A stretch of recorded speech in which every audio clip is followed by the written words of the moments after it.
welcome to our new content. This time, let's discuss paano gawin yung sanitary and ventilation layout sa AutoCAD. So, meron tayong floor plan. Actually, this is residential. Whole plan siya, but kinat ko lang ng half because yung lower portion wala namang plumbing, sanitary concern. So, yung layout is more on kitchen at saka yung sa laundry and then sa comfort room.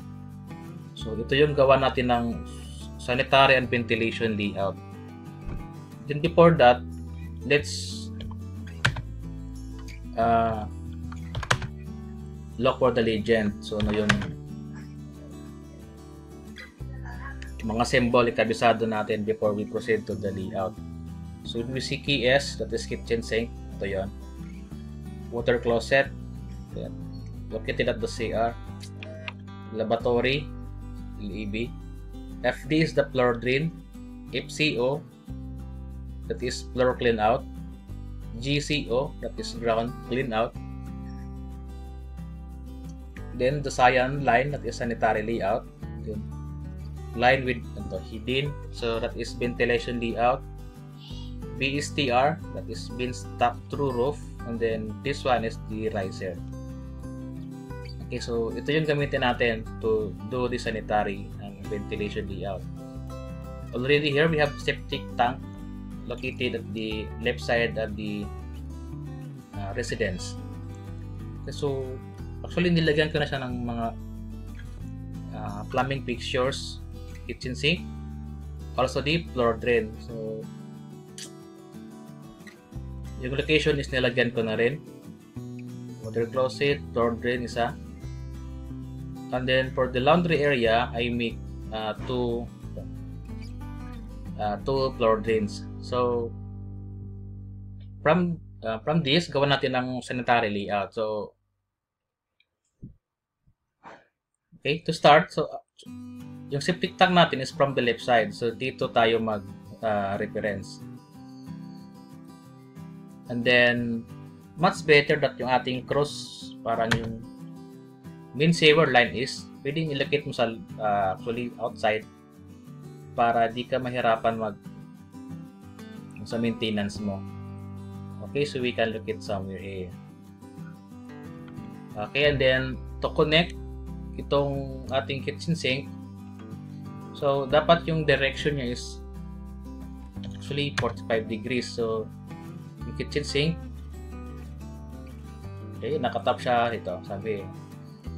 And then pwede mo na rin i-connecta rekta itong dalawang floor drain.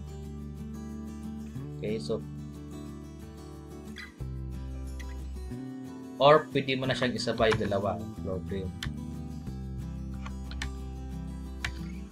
Okay, so itong isang floor drain, pwede ka na rin dito mag-tap. And then direction niya is naka 45 degrees. And then next is for the comfort room. Ito yung ating yung water closet. Or we can place ito. Lagay tayo ng isang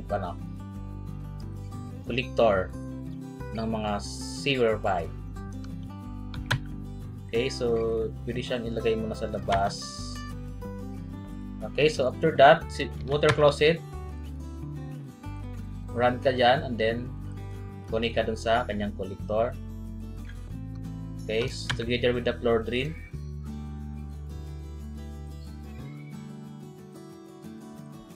Okay, tap pa rin sa kanyang sewer pipe. Also for the lavatory, tap pa rin dyan. And then at the end of the sa lavatory, dapat meron tayong floor clean out na ilagay. Or pwede we can place somewhere here. Okay, so para maganda tingnan. Okay, so and then pwede mo na tanggalin yan. Okay, so si floor clean out is already collected na. After that, so meron pa tayong dalawang floor drain here. So, at ang dulo niya is clean out. Okay? So, extend natin yung cross main line or main soil pipe. At saka ito, itap natin direct sa kanya, rekta. Okay? So, yan. After that, floor drain, ayan. So, at the end of ito, sa kanyang main soil pipe, lagyan din natin siya ng actually ground clean out. Ito. Or tawag nun is GCO. Okay? GCO.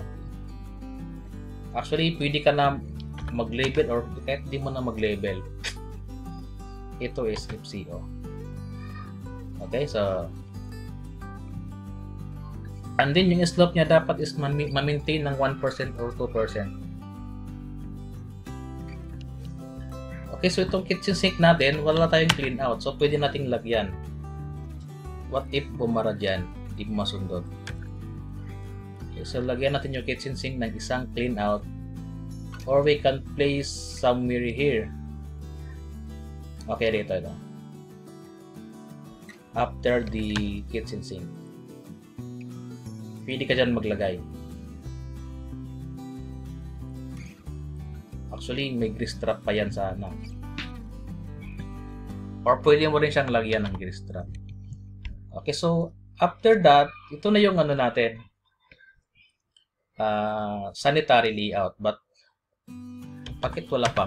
Yung next natin is lagyan natin siya ng size ng conduit. Actually, yung minimum niya, kaya naman siya ng 100 mm diameter. SP, when we see SP, yun yung soil pipe. Okay, so yun yun. At saka ito, from here, sige, kahit di mo nalagyan, next to do is the ventilation layout. Kahit yung labeling ng pipe, kahit mamaya na. Okay, so iiba natin ng line, is ventilation layout, red, saka naka-hidden. Yung si hidden, gano'n. Merong broken line. Okay, so yung ating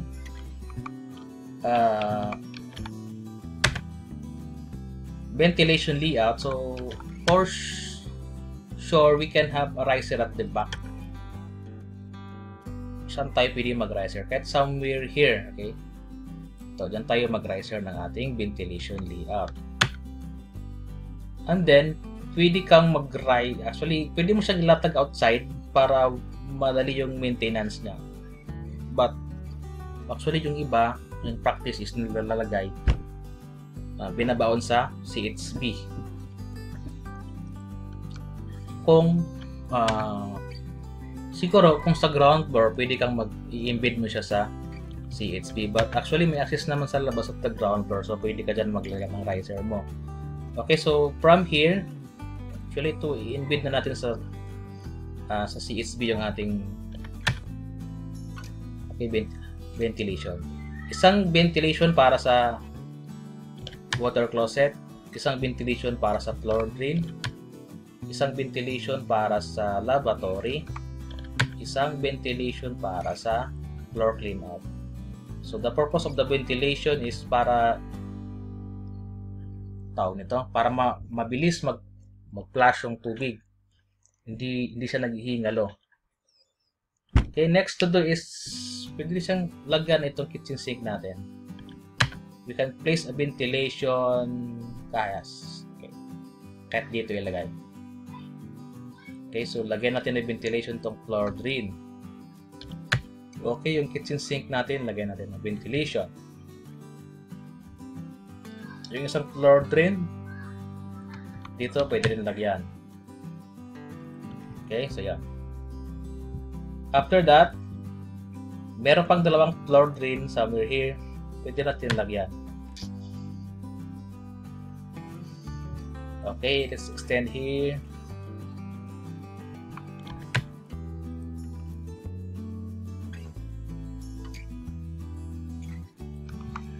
Okay, isang ventilation para sa floor drain at saka isang ventilation here. Okay, so actually, and then after nito, kahit di mo na mag-label. So, ito na yung ano natin, ventilation. Okay, this one is the riser. So, almost we're done on the layout, but meron pa tayong kulang yung mga label. 100 diameter soil pipe. Actually, yung ventilation natin is pwede ito sa 50 mm diameter na vent pipe, BP. Or actually, pwede mo rin itong gamitin dito sa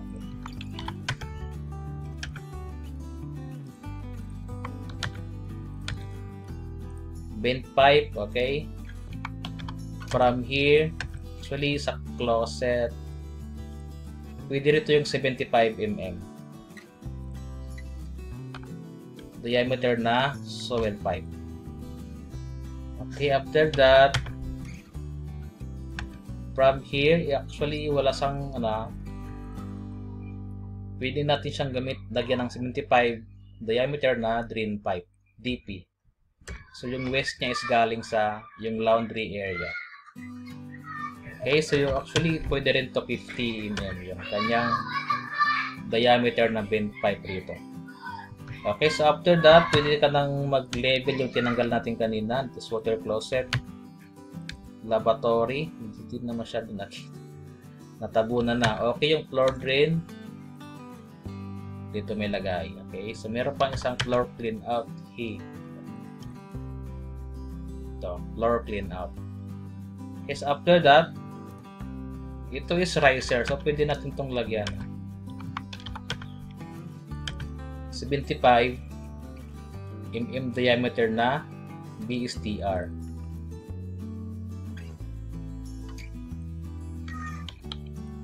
Okay, so lagyan natin ng arrow. Okay, so ito na yan. Actually, we're done already. May tanong pa ba? O may kulang pa ba? So, we're done already dun sa ating sanitary and ventilation layout. Okay.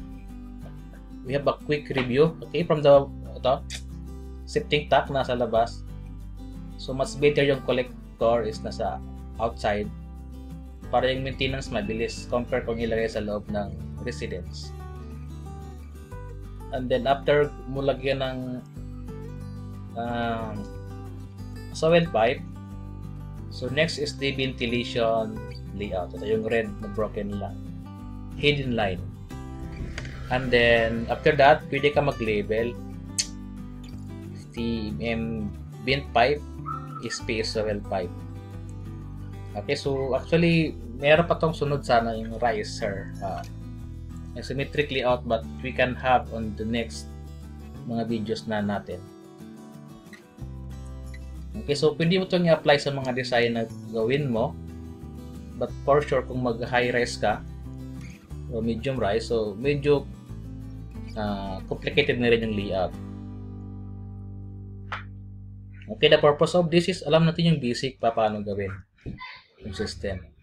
Okay, so hope meron kayong na-learn sa ating konting discussion. So please subscribe para kayo updated sa mga videos na gagawin natin. Thank you.